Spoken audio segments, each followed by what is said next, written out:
Hannah Green, we were just talking about it, 61, a new career low for you. What was the mindset heading into today, knowing full well that there's low scores everywhere? Yeah, I wasn't really feeling that great overnight. Kind of have a bit of a runny nose and a sore throat, so I really wasn't expecting that much, which is maybe a good thing. I missed a short putt on the first, and I was like, oh, okay, that's fine. Like, there's heaps of birdies, but I really took advantage of the shorter holes that we had. But I also holed a couple of really long putts. Maybe even moved the hole. It was that firm, but I just felt really good out there, and yeah, just had a really nice morning. A lot of one putts on the day there, especially as it concerns when you talk about those long putts, what was some of the longest putts you had out there? Yeah, I held a really good putt on 17. It was probably 25 feet up the hill, and that was the one that hit quite firm.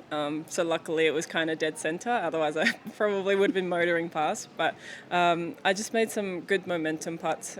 I made a really good par on 9. I hold maybe a 6-footer there. So I think just making those little putts is just as good as making the 20-25 footers. That string of 6 consecutive birdies to close out your round, have you ever had that happen in a round, 6 consecutive, or have you felt that comfortable on a course like that in a while? Yeah, no, not for a while. I mean, when we play in Asia, the scoring is low, but with how the golf course is set up this week, it's definitely gettable. But obviously, you still have to do it. So I did hole a couple of short putts that I was able to hit, close for birdie, and then I hold a couple of 10-footers. But it was just nice to see the ball go in, and the reads that I had were correct. As to where yesterday, I actually didn't feel like I played that much different. I just read the greens a little better and hit putts that obviously went in.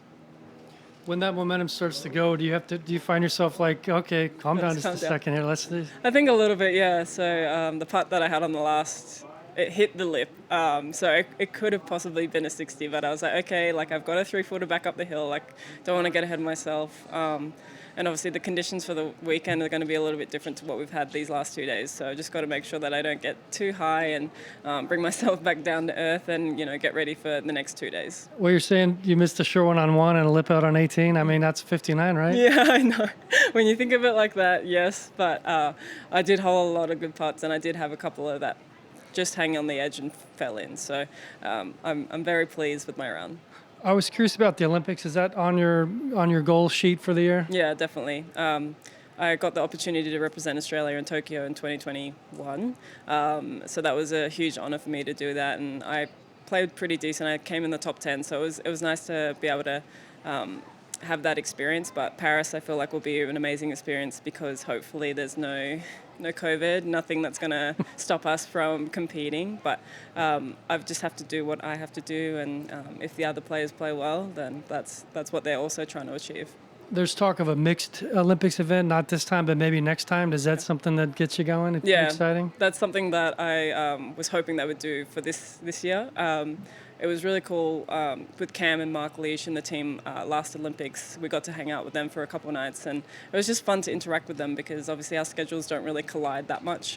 Even though we do play like a couple of events in Australia, we don't really get to see each other because they're nearly some of our biggest weeks. So a mixed format would be amazing. I heard the Grant Thornton went really well last year in Florida, so hopefully they can do that for when we come back in LA. All right, I'll put you on the spot. If you could pick one person to be a teammate with, who is it?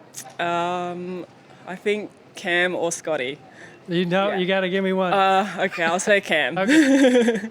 All right, great, thanks. Just one for me. Obviously, you already have a win on this season. It seems that really started your season off hot, and the consistency is there. What is it about this season you think that is just clicking early for you? I know you've had some successful seasons while you've been on tour, since you've been on tour, but it just feels like I'm talking to you a lot more recently. Yeah, I don't know. I just felt really motivated this off-season.